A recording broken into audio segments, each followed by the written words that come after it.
and welcome to Your Sparkly Brand. We're here to inspire and empower female entrepreneurs like you. This podcast is all about delivering no fluff, high value content that helps you grow your business. It doesn't matter if you have no budget and are still DIYing everything on your own. We're giving you the tips, tools, and strategies you need to build a sparkly empire. I'm Lauren Tassi, a copywriter and launch strategist, and I'm here with my co-host and branding, marketing, and web design expert, Megan Gersh. Hey, Megan. Hey, how are you? I'm wonderful. Will you introduce us to our guest? Yeah, absolutely. So I'm so excited to introduce you guys to our guest today, Emily Aborn. Emily is a content writer and the owner of She Built This, which is a community for women entrepreneurs who are trying to build the dreams that they have together. So she has 10 years of experience working with entrepreneurs in various roles, and she helps others to create compelling content and copy throughout their branding. So welcome to the podcast, Emily. So happy that you're here. Thank you. Thanks, Megan. Thanks, Lauren, for having me. So, Emily, before we jump into your story, we do like to start each episode by sharing our sparkly moment of the week. This is like a little win or a celebration. It's just something that kind of made you feel good and sparkly. So, Meg, what was your sparkly moment this week? So I got this amazing opportunity to collaborate with a website hosting company. It's actually the website host that I personally use for my site, and I recommend this host to all of my clients. We can link it in the show notes, but it was crazy. Like, they reached out to me about doing a webinar with them, and I just felt so grateful that that was even a thing that happened. But anyway, the webinar was this morning. 2,500 people attended, which is like insane. It's like the most people that I've spoken to in a live setting before. So yeah, that was kind of a cool moment that happened this week. What about you? That's awesome. Yeah. So mine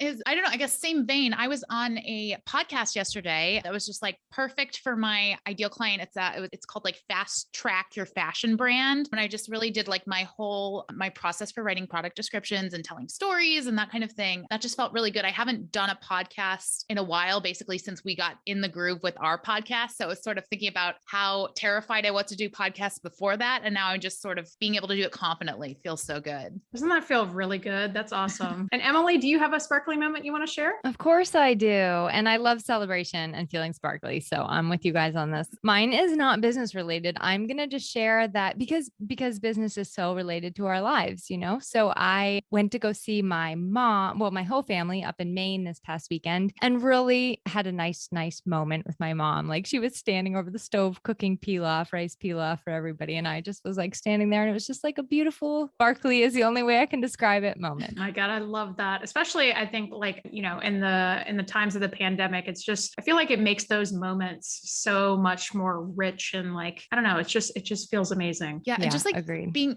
able to recognize that in the moment too. It's like just these like, oh, what a lovely, lovely moment. Like that's what joy is in life, you know? Yeah. All right. So let's get into it. Emily, why don't you start by telling us a little bit about your entrepreneurial journey? How did you start your business? Well, I think it's not far-fetched to say that I started when I was like 5 years old, because I have wanted to have my own business since I was a little kid. And I was totally that kid that would like put on trampoline shows and then send out a flyer that was like, we're going to be jumping on our trampoline later. Come pay us 50 cents to watch. And people would do it. So I've always just kind of been in that, like, you know, I've always been like a leadership, organized type of person. I will say though, I worked 31 different employers, and I've had 41 different like actual job titles before I finally decided, oh my gosh, like I need to start my own business. I worked for a chiropractor, and I was doing like a lot of her marketing and marketing writing and things like that, in addition to working at the front desk. And it was like one of those places where you can't be around the people there without living your dream. So like you're surrounded by all these people that are just like happily living theirs, and you're like, I can't take it anymore if you're resisting yours, you know? So that was in 2014. And my husband and I actually opened our first business together. It was weird. Although actually, if you guys are in California, you might find this very normal. It was a non-toxic mattress and bedding store. So like all like organic mattresses. Actually, a lot of our vendors were out in California. So we opened this retail store together. And I will say that selling mattresses is not what I envisioned for my life. And it's also not what I envisioned the store to be like. Like in my head, I thought it was going to be like this buzzing, like in and out, people visiting all the time and like so much action. A mattress store is very slow paced, and you spend a lot of time alone, like very, very alone. So as we were watching like the trends of the mattress industry and like actually competing with some of our own vendors, vendors, which was really like challenging because a lot of people buy mattresses online. I don't understand, but that is the thing. So we kind of saw the writing on the wall and we were like, I think we're going to make our pivot. And my husband says to me, he's like, I think it's time for you to go get a real job. And I was like, okay, yeah, we can talk about that. No problem. So I went to like a financial planning company because I was like, I can have a real job and be an entrepreneur. So I went to a financial planning company and kind of like explored what it would be like to be a financial planner. And then I was like, nope, that's not for me. And then I went and got my real estate license and showed a couple houses even. I mean, I still had the store. So I'm like doing both of all this exploration at the same time. And I worked as a real estate agent for like 5 minutes. And then I was like, no,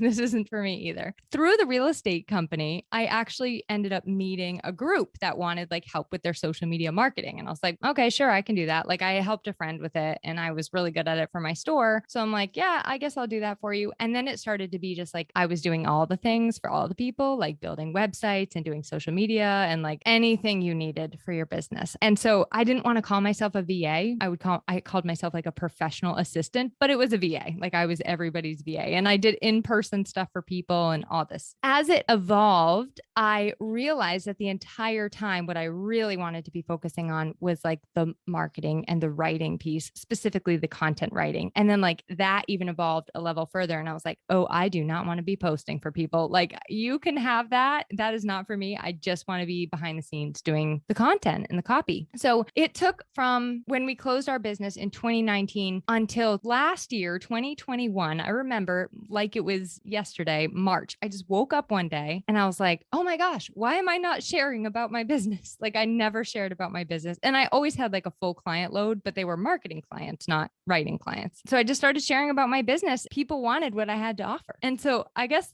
that's the sort of like really abbreviated version from when I was 5 until now. I feel like that's the story of so many entrepreneurs is like, in order to figure out like what you actually want to do, you just have to try everything. And I think that that's so amazing that you kind of like really kind of recognized and leaned into the piece that you really wanted to do. So I know that you had like a bunch of different jobs, but are there any kind of like universal kind of truths or lessons that you learned along the way? Well, I mean, ironically, in all of those different jobs, I was so often put into roles where like, oh, Emily will handle the marketing or Emily will do the presentations on XYZ. Or I was actually a copywriter for like an outdoor sports company. And I didn't even know that that was a job. I didn't know that was a thing. So that would be that is one of my universal lessons. It's just like, sometimes you're doing the thing that you've been searching for like your entire life without even noticing. And the other thing was what I decided to do in life had nothing to do with what I actually like went to school for. And I don't know about you, but if you went to college, like I put so much weight on myself when I was 17 years old to decide what I was going to do with my life. And I chose my major because, well, it was nutrition and I just like loved reading nutrition labels. I thought it was fascinating. So I'm like, that's my thing. And I thought I was like tied and tethered to that forever. So I was always trying to like fit everything into that box. Like, how can I take this from a health education standpoint? Or like, where is it? And that's why we did the mattresses. Like, I was like, oh, I went to school for health education, like sleep, health, non-toxic, it fits, And I was always trying to fit it into that degree when realistically I needed to see like the other gifts that the degree gave me, like just getting out there and going to college and like learning communication and things like that. So I guess those are my universal lessons. The big one with which we all learn when we throw spaghetti at the wall is like, you can do anything you want to, but you cannot do everything. So figuring out what that thing is, it doesn't have to just be one thing, but figuring out what that thing is for you is really important. I have a musical theater degree. So I'm with you on that. I really think that like, and I hope that what's changing like for kids these days is that not putting so much importance on degrees specifically at that age. It's just so hard when you're 18 or 19 to have to be like, what am I going to do forever? When most of us aren't going to do the same thing forever. And I think especially these days, like the world changes fast. And they say that like the job you have probably doesn't even exist right now because like technology is changing. The world is changing. Like a social media manager didn't exist 15 years ago. It's just, so I really hope that like that is changing in the world because I totally feel you on all of that. Yeah, agreed. And I just read that same sentence in a book earlier that the jobs for some of the kids like my niece and nephew now don't even exist. Yeah, I wanted to make one comment too on the adaptability that you seem to have developed as well, just because like I feel like like as an entrepreneur, that's such an important piece of the puzzle, just because like when you are on your own, like you have yourself, you have Google, you have YouTube, but like just being resourceful and like knowing that you can find the answers, even if you don't know how to do it right off the bat, I think is such an important skill that you can build as an entrepreneur. Well, thank you. Sometimes I don't like when people give me the answers. I'm like, I need to find this for myself. I don't know if you identify with that, but I can be a little stubborn. So let's change directions a little bit and let's talk about,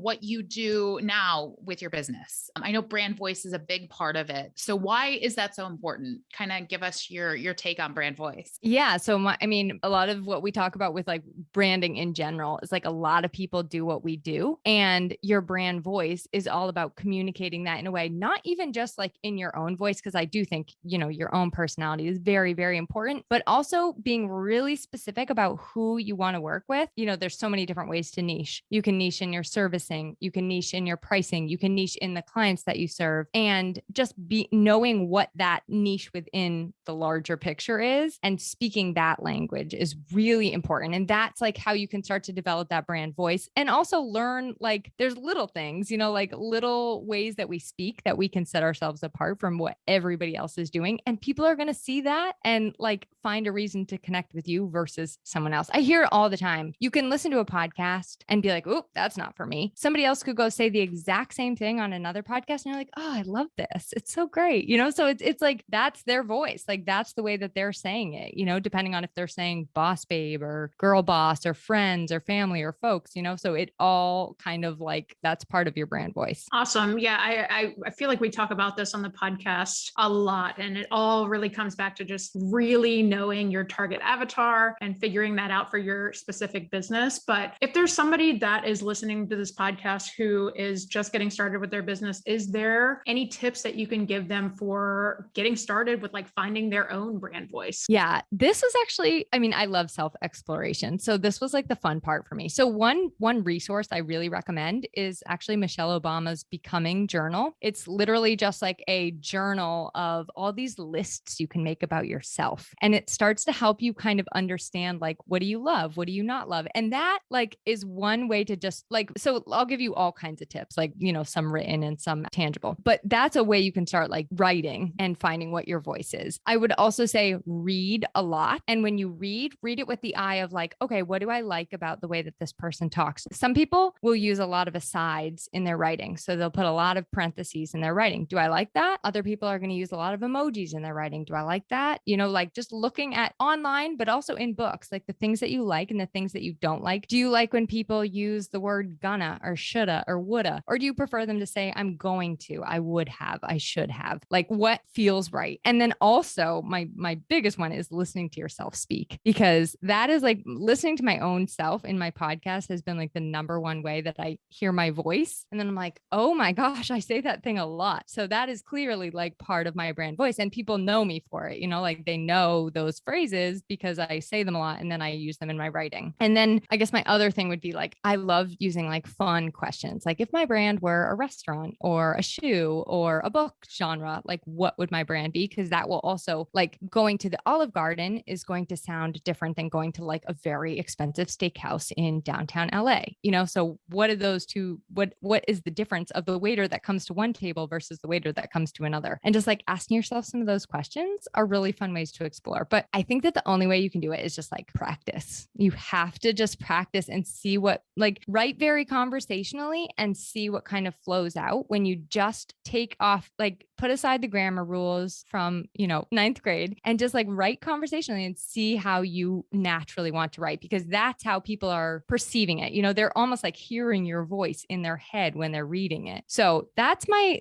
think those are my tips. I had fun with it. Like I thought that was just the best, was discovering kind of like what my brand voice was, because I was very buttoned up. Like I thought you had to be like, I have to go to the store today and I am going to get milk. Like I just thought it was like I have to use use all proper English because that's how I was taught. And then I was like, oh, you can have so much fun with your vocabulary when you just actually use your vocabulary. So now I'll say anything. I mean, I don't use a lot of curse words, but I will say like a lot of like definite improper English because that's how I speak. I love it. So this next question is a little selfish. I was like doing this outline and I was like, what do I want to know? So do you have any tips for coming up with compelling ideas? I know as a content writer, like always, you might always feel like you have to keep, coming up with something nobody's ever thought before. So where do you get inspiration for that kind of thing? So one thing there's a lot of techniques and methods you can do, but one I love is like the brain dump method. Okay. So, and we could all do this. We sit down, like put a timer on for 10 minutes and just sit down and think of every single topic you could possibly talk to your audience about, like everything you have some sort of area of expertise on. Chances are you can probably come up with like 10 posts for every single one of those topics. So that's like a really way to generate just a lot of ideas. It doesn't even need to be fully hashed out, just like a lot of ideas for what you want to do. You can do it for your podcast. I love doing that for my podcast. Like, okay, what are all the topics I could talk about? And then sort of like parsing through and figuring out where I really want to focus. The other one is kind of like a more timeline approach. So looking at what you have coming up in the next, like I plan my months by themes. So April will be intention and simplicity. And so like everything I'm going to talk about in April is all going to focus back on that, including my podcast, everything I share in my group, my own personal Instagram. So it's all just like really, really cohesive within that theme. And of course, sometimes I'll go off a little bit into like whatever I have going on that day, but that just gives me the guardrails so that like I know what I want to share. And then within that, I have like upcoming events and podcasts and, things I want to highlight on given days. And that sort of fills in so many of those blocks. So, I mean, you could even marry the two, take that brain dump document after and then say, okay, where are my gaps and what areas am I going to fill in with this theme? I like to think of content as sort of like this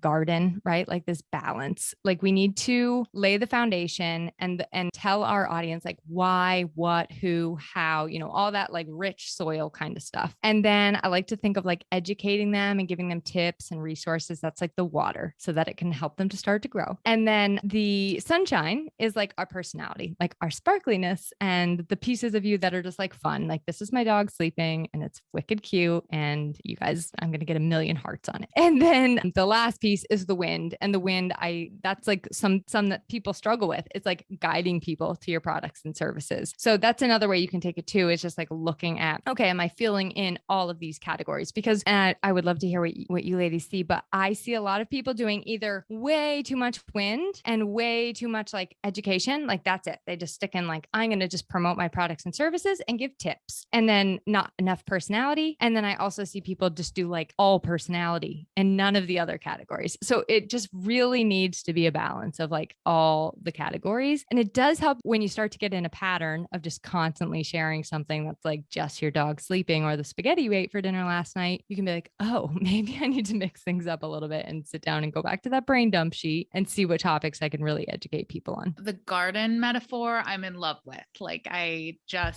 that's like beautiful. Thank you. Yeah, I think you're spot on too with like, I see similar things in my feed too, where people are just always promoting their stuff or they're just always sharing too much personal stuff. And it needs to be a mix of, especially if they have it like a service-based business or something like that, to mix in those different types of content pieces. So I think you're spot on with that. And one more thing that just came to me, I get a lot of like ideas for stories and sometimes I don't even know what they mean. Like I'll be in the grocery store, something will happen and I'm like, oh, for some reason I need to write this story down. So I write the story down and like, I might sit with it for days. And then finally I'm like, oh, this relates exactly to my podcast or whatever the thing is that I'm sharing. So I use a lot of stories and sometimes I just write them and I don't have like, people are like, how do you come up with the moral to your story? I'm like, I don't know. It just happens. Like I just sit down and write the story, let it sit in my journal. And then when I pull it out again, I'm like, oh, that's why that happened. So I love stories. I think that I get a lot of great engagement when I share a story. Yeah. It's like that thing where folks in general are just natural born story consumers. And so anytime you kind of lead into a piece of content, like last night, guess what happened? Or,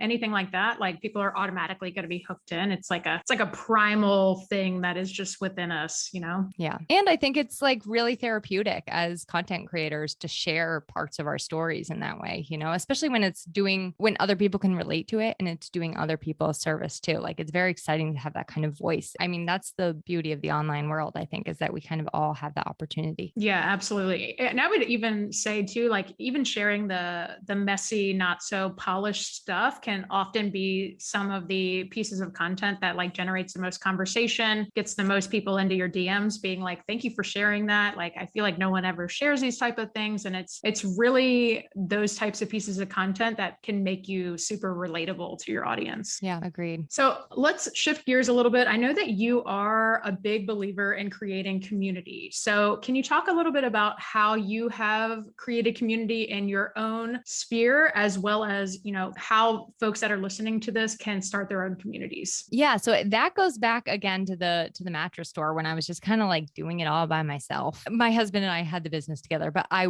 felt like I was in the business by myself. I'll say that. And I didn't have like a lot of other entrepreneurial friends to talk to and like share about what I was going through. So the best piece of advice I got was from a business mentor at the time. She's like, you just need to go out and like meet people. Oh gosh. So I started going out and just like meeting every single person I could, like take the coffee date, be on the podcast, do the Facebook Live in the mattress store. It was very random. Like a lot of times it was very, very random. Like they're like, why are we meeting in a mattress store? Because this is what we have, hosting like ladies' nights out and things like that. So I feel like the community sort of like started building around me. I held an event locally and we barely knew what we were doing marketing wise. Like we were just like, all right, let's just put this thing on. And it like sold out and it was amazing. It was like all these women in a room and all of them, like the overall response was just that we wish a community like this existed. Like we wish there was a way we could connect with each other. And I was like, well, there is. It's called Facebook. So at the time, I just started like a little local New Hampshire Facebook group and I called it Chicks That Mean Business. And like a lot of the ladies from that event joined the group. And then from there, it's really just been like this beautiful evolution of like in-person things and online things and just like people offering each other resources and groupthink and being together in the celebrations, in the sparkly moments, and also when things are not so great. So for me, I wouldn't be, there is no, like, you don't have a business if you don't have a community, because that's how you build your business. I think like your brand is through the people around you that you're serving and who they refer to you and things like that. I am a big believer in like the connection that a community creates. Is there a single driver that has been like really beneficial, like a single channel that has kind of like upped your community or like brought a lot of people into your community? Would it be podcasts, Facebook groups? What has been your experience? So it's a lot of word of mouth and it is a little, I would say Facebook groups, like a lot of people will mention my Facebook group, like in a town group. It's so funny, right? Because like in the other women entrepreneurial Facebook groups, like when people are mentioning your group, that's a little weird and it doesn't happen as often, but it does happen a lot in like town pages, I noticed, because there's entrepreneurs in all of those groups too. So, but I would say that word of mouth is like a huge, huge thing for my group in particular. And one thing that I've really noticed about my group is that they're very high in engagement. Like a lot of people are very interactive in there. They're not just like sitting back lurking. So that's been really, I think that's like kind of what has helped it to get all of that word of mouth, because people are like, hey, this group's really interactive. Like I get a lot of value out of this and you should be a part of it too. Makes sense. So what was one aha moment or like a big turning point for your business? Oh, it was how I told you I decided to finally start sharing about my writing business. And I'll tell you why I didn't, because first of all, I was like, I can't call myself a writer. Like I haven't been professionally trained to do that. I mean, what have we been writing since we were like 4 years old? You know what I mean? We are writers. So that was one hang up. And the other one was just like looking around and seeing how many people were so much further along in that particular niche, let's call it, and just not wanting to like have to play in that big kid pond, you know? And so I held myself back from that for a long, long time, even though that's what I really wanted. And also I think a little bit of me was worried that I wouldn't have clients that were so specific to that. Like I had all marketing clients. And so I was worried that like by letting all of those go, I was like, all right, well, now I don't have any clients because nobody wants a writer. So that was my big aha moment. And I will tell you, that is the moment my entire business changed, and like love it, just love it. And I was so miserable doing what I was doing. Like, I'm like, I created this. Like, how am I so miserable doing best thing. Yeah, I feel like that's the thing that when I have like one-on-one coaching sessions with clients, like that's the thing that I hear from folks just like over and over, like the thought of like, oh, nobody wants to hear my message, or like, even like, I'm not an expert. How do I have like the credibility to be showing up like this? And it's like, honestly, like you probably know more than a lot of other people that are listening to you or watching you. And so I think that honestly, just sharing your story, sharing your perspective is so valuable, just because like everybody can bring something different to the table when they're talking about certain topics online. And those people didn't get to be experts overnight. They practiced and they started somewhere. And so like the only way you can become the expert is to start. Yeah, it's the hardest part, but honestly, the most necessary part. So when you're marketing your own business, are there other people or businesses that you look to for inspiration that you kind of think are just knocking it out of the park? Well, as like a writing inspiration and content, just somebody I really admire content wise, Laura Belgray is a huge one. She's been on my show and I just think she always says things in a way that's like nobody else can say. And then Terry Trespicio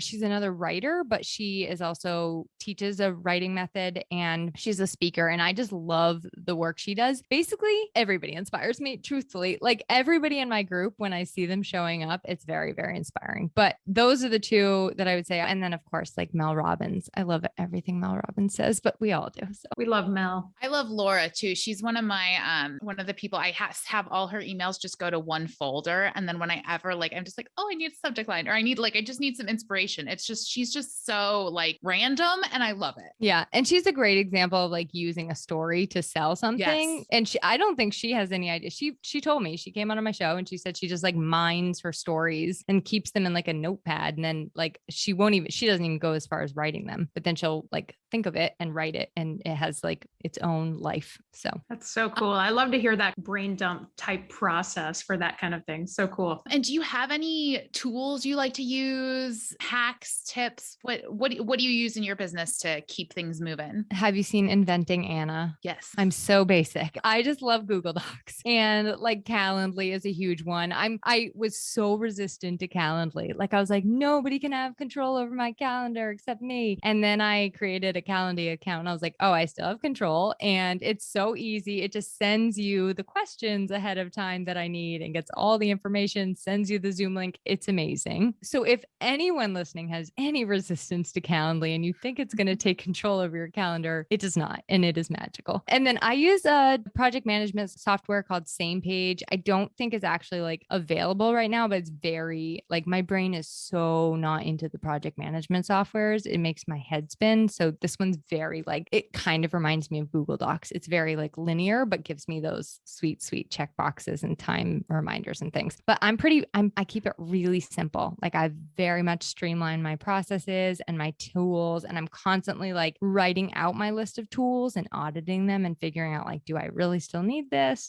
Just because I like to I run a tight ship and I like to make sure that everything has its place and it's in its place, when it comes to systems and tools. I love that. So this is one of my favorite questions. And we ask everybody that comes on the show this, but if you could tell something to your younger business self, then what would it be? Buy Bitcoin. Just kidding. I would have told myself in regards to, I think my podcast and my community, no one really, I didn't have a coach. I figured a lot of it out at the beginning. I figured a lot of it out by myself and I spent a lot of time throwing spaghetti at the wall. And I just kind of wish I had taken a minute and like really thought about what I wanted the vision for the podcast to be and the vision for the group to be. When I started my podcast, I was paying like a lot of money to have it recorded in a studio and professionally produced and edited. And then I went through different podcast hosts. And so like, of course, I'm grateful for the evolution process, but I just wish I had taken a minute, stopped and been like, all right, what is the long-term picture here?